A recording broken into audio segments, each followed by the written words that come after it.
Good morning, everybody.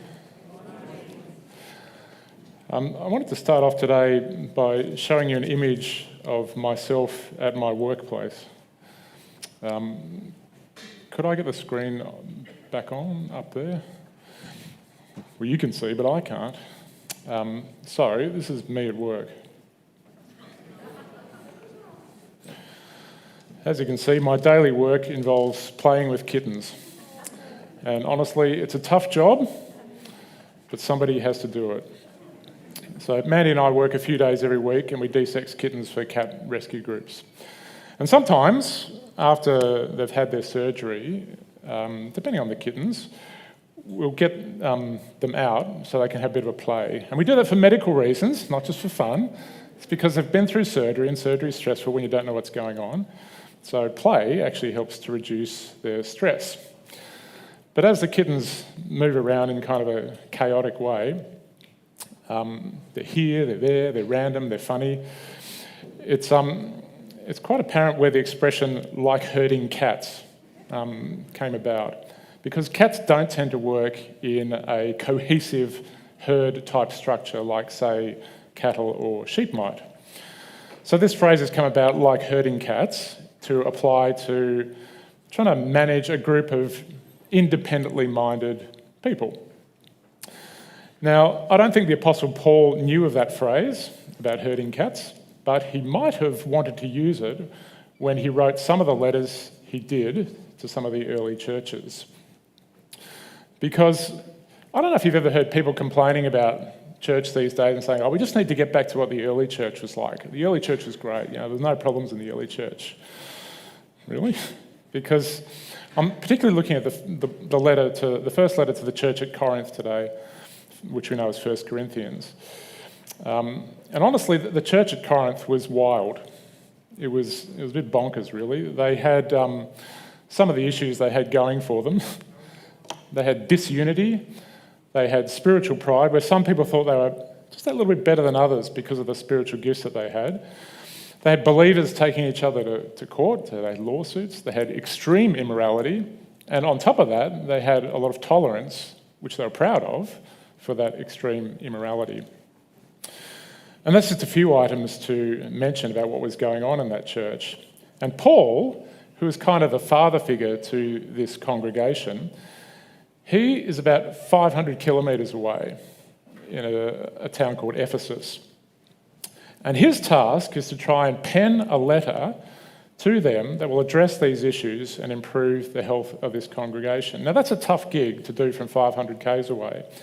If you thought managing people by Zoom was a little bit difficult, try writing a letter that's going to take weeks to be delivered, and you don't really have much of an idea for a long time about how it was received, what sort of feedback resulted. Anyway, that's what he did. And it fascinates me how he addressed them to challenge them and wake them up. And I'm not saying this because I think our church is that problematic or messed up, but we can all use some recalibration at times on some basic ideas. And I'm going to cover some pretty basic things today. And I think that's important because one of the functions we have as a church when we meet together is that recalibration of our minds, because naturally we tend to drift. So, the first thing he does, and we're going to pick this up in 1 Corinthians 12, if you want to open a Bible or an app, or look at what I've got on the screen. The first thing Paul does is he shows that he has a bit of a heart for the underdog in the church. Clearly in this church there are some people with some big personalities and big egos. People who think that they're just a little bit more special than the other people, so therefore they matter more, or they carry greater weight or greater significance. And so Paul rolls out this analogy of the body, which Dan touched on a few weeks back when he's talking about spiritual gifts. But the passage actually has another application as well, which we're going to look at here. Paul writes, "The eye cannot say to the hand, 'I don't need you,' and the hand cannot say to the feet, 'I don't need you.' On the contrary, those parts of the body that seem to be weaker are indispensable. And the parts that we think are less honourable, we treat with special honour. And the parts that are unpresentable are treated with special modesty, while our presentable parts need no special treatment. But God has put the body together giving greater honour to the parts that lacked it, so that there should be no division in the body, but that its parts should have equal concern for each other. So what he's saying is, even this part is different to this part. They're all members of the one body. No part of the body should look down on another part or disregard another part, because they all have a value and they all have a role. Indeed, in God's economy, there's almost a special affection or greater honour for the parts that seem to be the lesser ones, and I think that has to do with humility, which is a huge value in the kingdom. But the bottom line he's making in this first point is, because you're all members of one body, you all have equal value. You're all equals. Not equal roles or even equal prominence, but equal worth, and you all have a part to play. A few years ago, I dislocated this little finger when I was playing football, and it was quite distressing because my finger was suddenly at that angle, and I popped it back in. And at the time I thought, oh, it's just my little finger, it's not that important. But when you can't use your little finger, which I couldn't for a few weeks when I was recovering, you realise how much your little finger actually matters. Even tying a shoelace is quite difficult when your little finger doesn't work. And so I learned this analogy that all parts of the body have equal merit and equal value. And in a divided, messy church, this was a very good place to start with this analogy of the body. Like the body, all parts have equal worth. Point number one. The second thing Paul shows them is that just because you can do something that others can't do, it doesn't mean much if you do it in the absence of love. And he goes through a sampling of spiritual gifts to show what he means, which is 1 Corinthians 13, which we'll move on to now. So he says, if I speak in the tongues of men or of angels, but do not have love, I'm only a resounding gong or a clanging cymbal. If I have the gift of prophecy and can fathom all mysteries and all knowledge, and if I have a faith that can move mountains but don't have love, I am nothing. If I give all I possess to the poor and give over my body to hardship that I may boast but do not have love, I gain nothing. So he goes through a couple of these spiritual gifts, like tongues, that's the ability to talk in other languages or some other sort of heavenly language or both. And while that may look or sound impressive, especially if you're monolingual like I am, without love, all it is noise, like a clanging cymbal or a gong. If you're a prophet, someone with deep spiritual wisdom and understanding of the ways of God, or someone with mighty faith, again, attributes that sound or look impressive. Without love, it's nothing. And I love how he puts this in the least attacking way he can. Even though he's no doubt addressing certain people in the congregation, he uses the word I. He doesn't say, if you do this, you're nothing. He says, if I was like this, I would be nothing. It gets people to think about the point of what he's saying without having to instantly feel attacked or to go on the defensive. And now, if you've ever been to a wedding, or if you have your Bible open in front of you, you know what's coming next in the chapter, what he's about to say about love, and we'll get there in a moment. He's going to expand a bit more on what love actually looks like. But before I read that, I just need to pause on what kind of love he actually means. Because in English, even though we have dozens of words for the same sort of thing, we tend to just use the one word love to mean multiple different things. In Greek, there's at least 4 different versions of love, which I'll just briefly outline for us. So 4 different words, storge, eros, philia, and agape. So family love, like a parent for a child, storge. Romantic love, eros. Deep friendship, philia. But the one we're really talking about is agape love. And because we're going to be dwelling on this, and this is largely what I'm talking about today, we need to just define that to some degree. So what is it that makes it different from all those other forms of love? It is selfless, unconditional love, the kind of love that isn't based on personal gain or attraction, but rather a genuine concern for the well-being and happiness of others. It goes beyond emotions and is more about actions and decisions. It's about showing compassion, empathy, and care, even towards those who might be difficult to love. Okay, so I think that's a pretty good definition of what we're getting our heads around. But then Paul himself expands a bit on how he sees it. And he writes this, and this will be familiar to a lot of you. Love is patient. Love is kind. It does not envy. It does not boast. It is not proud. It does not dishonour others. It is not self-seeking. It is not easily angered. It keeps no record of wrongs. Love does not delight in evil, but rejoices with the truth. It always protects, always trusts, always hopes, always perseveres. And just as a side note, this is not actually that important to what I'm talking about today, but it's interesting to me. Before I was a Christian, but Mandy had started bringing me to church. I was starting to become interested in what Christianity was. So this is my early 20s. I'd never really read the Bible, but I'd been to a few church services now, and I thought maybe I should read a bit of the Bible. And my great aunt Martha had many, many years before, when I was really little, had given me this tiny little King James New Testament. You know, it was about this big, and the writing was really small. So I'd never actually read it or never picked it up.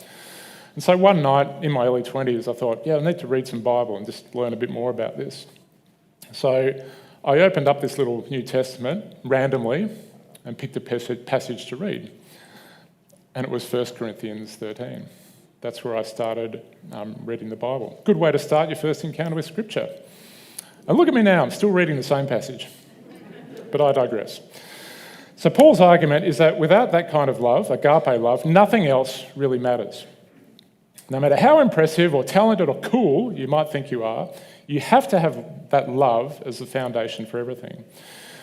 And so these are the starting arguments he makes to this wild child of a church at Corinth, that you're all equal and you need to show selfless, unconditional love above and beyond everything else that you do. But then he goes on to make sort of like not a third point, but like a second and a bit point about love. And to be honest, this is the main thing I really wanted to talk about today. Because even though I'd read this passage numerous times, there's an angle here I hadn't really noticed before. And I want to kind of unpack that a little bit today. So he goes on to say, love never fails, but where there are prophecies, they will cease. Where there are tongues, they will be stilled. Where there is knowledge, it will pass away. For we know in part and we prophesy in part, but when completeness comes, what is in part disappears. When I was a child, I talked like a child, I thought like a child, I reasoned like a child. When I became a man, I put the ways of childhood behind me. For now we see only a reflection as in a mirror. Then we shall see you face to face. Now I know in part, then I shall know fully, even as I am fully known. So what he's doing there is setting up a contrast between what I'm calling the skills-based attributes, things like prophecies, tongues, knowledge, between those things and love.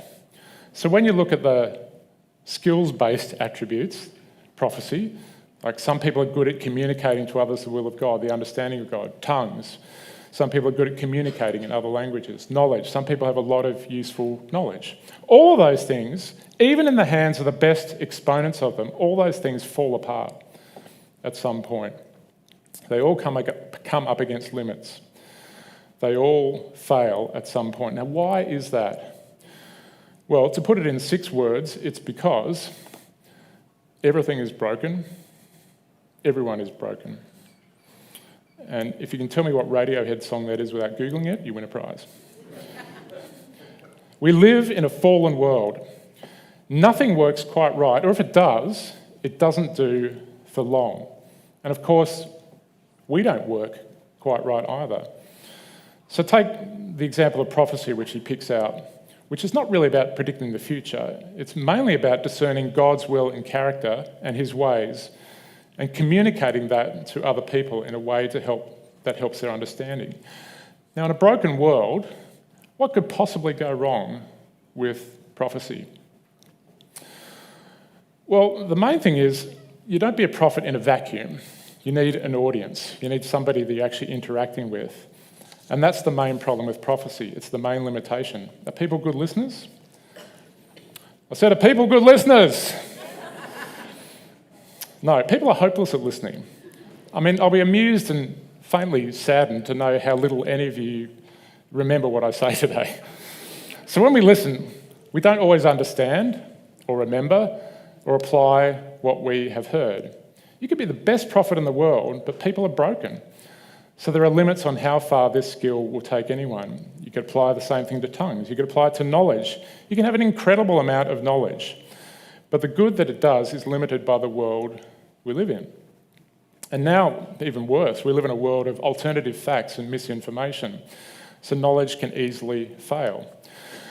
So generally speaking, in this broken world, everything moves towards incompleteness and failure and breakdown and chaos. And you can find examples of that in all areas of life. Everywhere you turn, you'll find examples of this.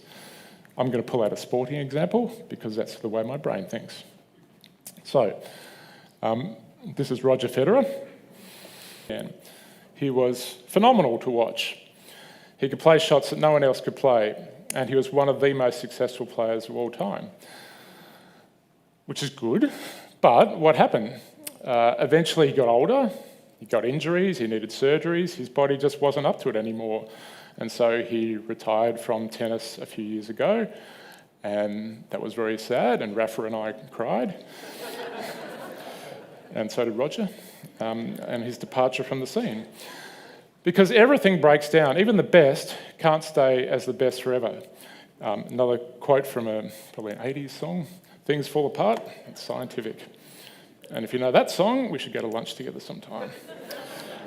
Everything moves towards disorder and chaos naturally. It's actually the second law of thermodynamics. So the physicists are even in on this one. Everything moves in that direction. But, this is the point that Paul's making. Paul says love never fails. And the Greek word, I'm not a Greek scholar, but I can read things. The Greek word translated as fails, or ends it might be in your version, really means to go from a high state to a low state, or from an upright state to a prostrate state. More commonly translated as the word is falls rather than fails. So where everything else trends towards decay and disorder, love, agape love, doesn't. In fact, in our fallen world, rather than declining, the effect of agape love is actually magnified. If you like, it becomes more powerful, more influential, more significant, and more effective in a fallen world. There's not a lot to recommend about living in a fallen world and its brokenness, but the one striking thing is that acts of love become more powerful. The effect of love is magnified, not diminished by the world. Now, how do I know that? I know it because I read it in a book, this book, and it's almost mathematical in its arrangement. If we go to Romans 5, I'll illustrate what I mean by that. So this is Paul writing to a different congregation, but the point he makes is very, very important to what we're talking about here. He says, "You see, at just the right time, when we were still powerless, Christ died for the ungodly. Very rarely will anyone die for a righteous person, though for a good person, someone might possibly dare to die. But God demonstrates his own love for us in this: while we were still sinners, Christ died for us." And then 2 verses later, he writes that we were in fact God's enemies. So the argument that he's making is, well, you might make a sacrifice, you might do the noble, generous act for someone who is worthy, someone who is good. Maybe you might do that. But that's not what Jesus did. In our brokenness, in our sin, when we're enemies of God, hostile to God, that's when God demonstrated that agape love to us. Now, which would be the more staggering thing of those two options? To demonstrate sacrificial love for a worthy person or to an unworthy person? It would still be the same act, still be a sacrificial act, but the brokenness actually magnifies the effect of what has been done. It makes it more. It makes it more astonishing, more beautiful, more powerful. And I think that's one of the things that Paul wants people to see. Love never fails. Agape love is not degraded by the world we live in. It's amplified by it. Which means it may even have a disproportionately large effect, even with small acts, not like the big act of the sacrifice of a life. And Jesus took this point about love having a disproportionate effect even further, saying it's not just about big actions. Even tiny actions of agape love can have a disproportionately large effect. In Matthew 10, there's an account of Jesus sending out his disciples to go and preach about the kingdom of God. And he gave them a lot of warning about how they would be received. That they were going into a hostile world, a broken world, that would resist and reject what the kingdom of God is about. So they would face arrest, flogging, ridicule, conflict, fear. But then he said, not everyone will be like that. He said nothing. Oh, here we go. He said, it's gone again. Right, stay. And if anyone gives even a cup of cold water to one of these little ones, who is my disciple, I love that, the disciples are the little ones, truly I tell you that that person will certainly not lose their reward. So giving a cup of cold water is not a huge act. Probably any one of us could do that. But in that environment of hostility, it would mean a lot. It would signify openness to the disciples and their mission, support and understanding and acceptance of what they're about. And that small act of giving cold water to the disciples in that environment would add a pulse of encouragement to them and would impact them deeply.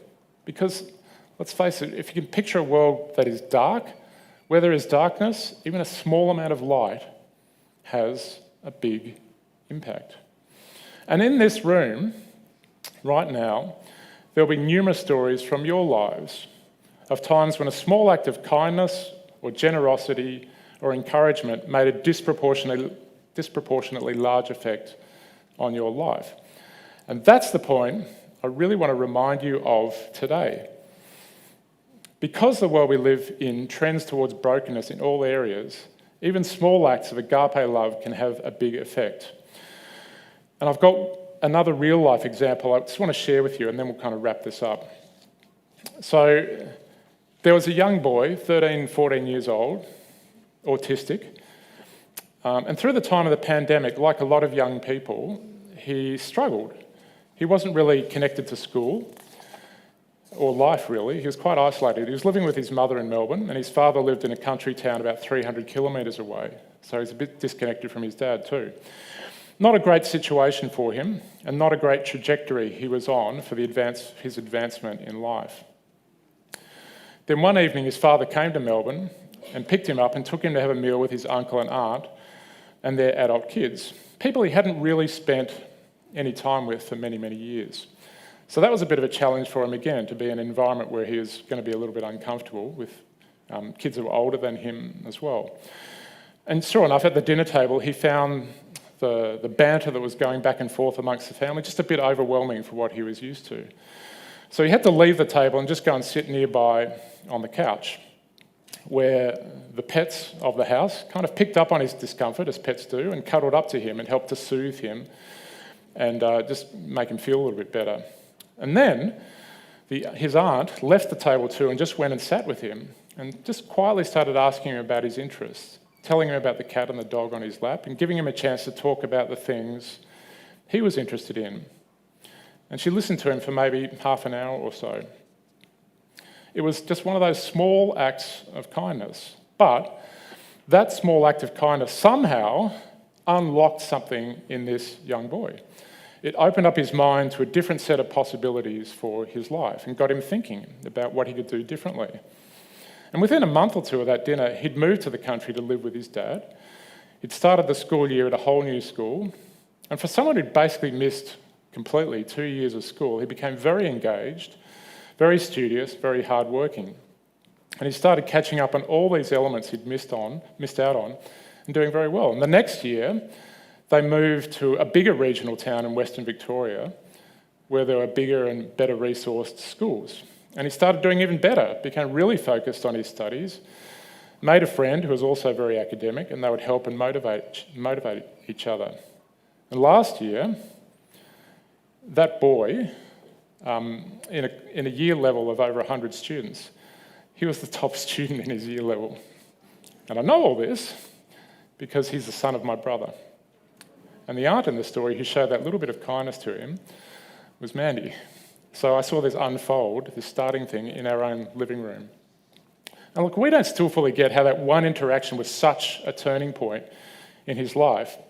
And there were lots of other things that had to go right. And I can't underplay how much my brother had to do with facilitating the changes that brought him to that point. But sometimes a small act of kindness, a cup of cold water, can change the trajectory of a life. Now, it won't always do that. But going into it, you won't know which acts of kindness you do might have that impact. And that adds to the mystery and adventure of it. It's kind of liberating, really. We can and should freely bring acts of agape love to the world around us. We should be patient. We should be kind. We should show genuine interest in others. We should let go of grudges and show forgiveness and generosity. We should do the right thing. Protect, trust, and persevere. And why do we do that? Because God demonstrated his own love for us in this. While we were still sinners, Christ died for us. That was pure, outlandish, agape love. He did that for us, and we can do it for others, even if it's not on that sort of scale, even if it's on a way smaller scale, knowing that in God's hands, some of the times we do this may turn out to be more powerful and significant than we could have anticipated. And love never fails. That's really the thought I want to leave you with. And Paul writes at the very end of 1 Corinthians 13, and now these three remain: faith, hope, and love. These are the three things that stand up and endure when all other aspects of life decline and decay and fail. Faith, hope, and love. The greatest of these is love.